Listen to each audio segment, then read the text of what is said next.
बड़ी है इसकी कहानी। अच्छा तब बाबू तुम्हारी गाड़ी निकल जाए ना निकले। श्री हरि विष्णु भगवान की जय। 25वां अध्याय।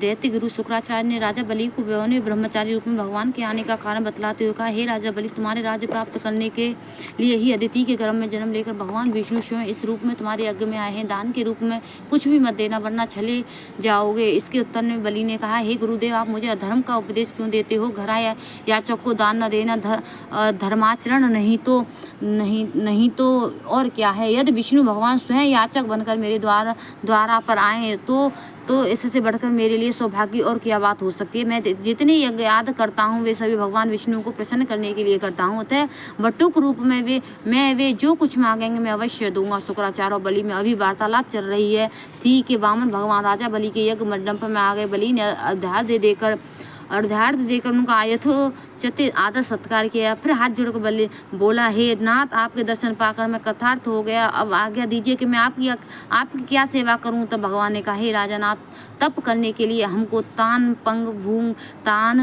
तीन पग भूमि चाहिए।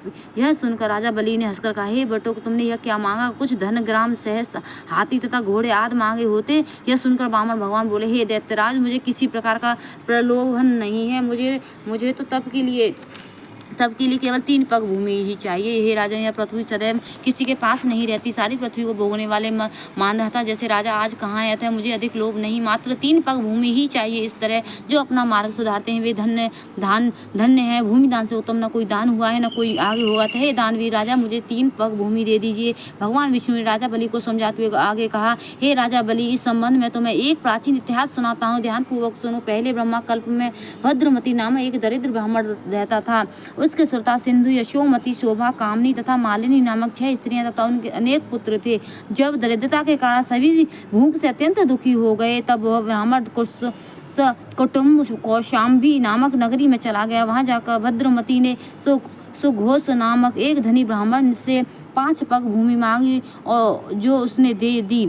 इसी 5 पद भूमि के दान के कारण उस सुशोध नामक ब्राह्मण को विष्णु का परम पद प्राप्त हुआ। तत्पश्चात एक अन्य ब्राह्मण के मांगने पर भद्रमती ने वह दान में मिली 5 पद भूमि उसे दान में दे दी। इससे भद्रमती को मोक्ष की प्राप्ति हुई। इसी कारण कहता हूँ कि हे राजन, मुझे भी 3 पग भूमि दे दो, जिससे उसे किसी को देकर मैं भी मोक्ष का साधन प्राप्त कर सकूं। वामन भगवान के द्वारा प्रेरित करने पर राजा बलि गंगा सागर था टूटी वाला लोटा लेकर भूमि का संकल्प करने को तैयार हो गया। तब शुक्राचार्य जी तपोबल से अपना सूक्ष्म रूप बनाकर राजा बलि को संकल्प करने से रोकने के लिए गंगा सागर की टूटी में जल रोककर बैठ गए। वामन भगवान शुक्राचार्य की इस चाल को जान गए। अतएव उन्होंने एक तेज नोम वाली कुशा लेकर लोटे की टूटी के छिद्र में डाल दी, जिससे शुक्राचार्य की एक आंख फूट गई और टोटी से राजा की अंजलि में जल आ गया। राजा बलि ने 3 पग भूमि देने का संकल्प दे दिया। इसी समय भगवान विराज रूप धारण कर ब्रह्मलोक तक बढ़ गए और उन्होंने 2 पगों में सारा ब्रह्मांड नाप लिया।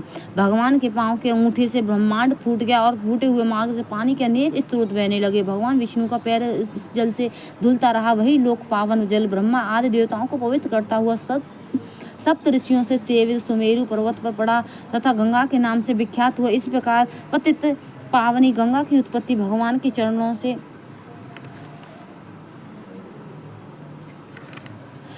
हुई। इसके स्नान तथा स्मरण मात्र से जन्म जन्मांतर के पाप नष्ट हो जाते हैं। यह दृश्य देखकर समस्त देवता तथा ऋषि मुनि स्तुति करते हुए बोले, हे अनंत मूर्ति, जगत संचालक, प्रथम पिता, सबके स्वामी, आपको नमस्कार। इस प्रकार स्तुति सुनकर भगवान ने सब देवताओं को उनका अपना अपना स्थान दिला दिया और बलि के रसातल भेजते हुए उसे वरदान दिया कि अग्नि में बिना मंत्रोच्चारण के जो हवन किया जाएगा वह तथा को पात्र को अपवित्रता से दिए गए दान का फल तुम्हें प्राप्त होगा। इस प्रकार भगवान के देवताओं को सुंदर स्वर्ग तथा बलि व अन्य दैत्यों को पाताल दिया। इतना कृत्य करके विराट भगवान पुनः वामन रूप हो गए। तब समस्त देवताओं तथा ऋषि मुनियों ने भगवान की पुनः स्तुति की। बोल श्री हरि विष्णु भगवान की जय।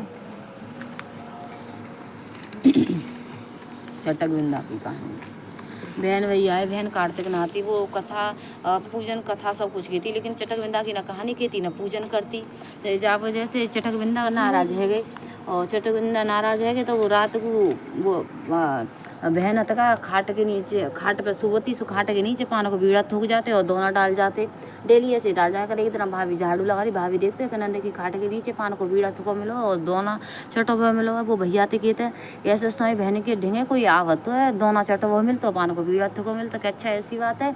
तो मैं रात को सो के देखूँ खाट के नीचे, भैया खाट के बहन की खाट के नीचे सो गो, आयो रात को चटक बिंदा करते हुए देख लो, थूकत हुए दोना डालते हुए। भैया तुम कौन? कि मैं चटक बिंदा हूँ। ते बहन कार्तिक नाते ना मेरी कहानी करते ना मेरी पूजन करते, मेरे नाम लेते कि कैसे होता तुम्हारी पूजा, के कुआ बाबड़ी में जल दो, गन्ना तिलते पूजा करो और आए दाएँ बाएँ जल दो, ऐसे होते मेरी पूजा के। अच्छा कि कलते ऐसे ही करेगी बहन। तो कहा फिर बहन सुबह कार्तिक नारी भैया ने कही कि तू सबके पूजन करता, सबकी कथा सुनता, चटकबिंदा की कहानी कहकर कथा सुनकर आए दाएँ बाएँ जल देकर, गन्ना तिलते पूजा कर कर, कुआ बाबड़ी में जल देकर, दीप जलाकर बहन ऐसे ही करने लग गई। चटकबिंदा को दोस्त दूर है वो, जैसे चटकबिंदा जाप हुआ वैसे सब हुआ में।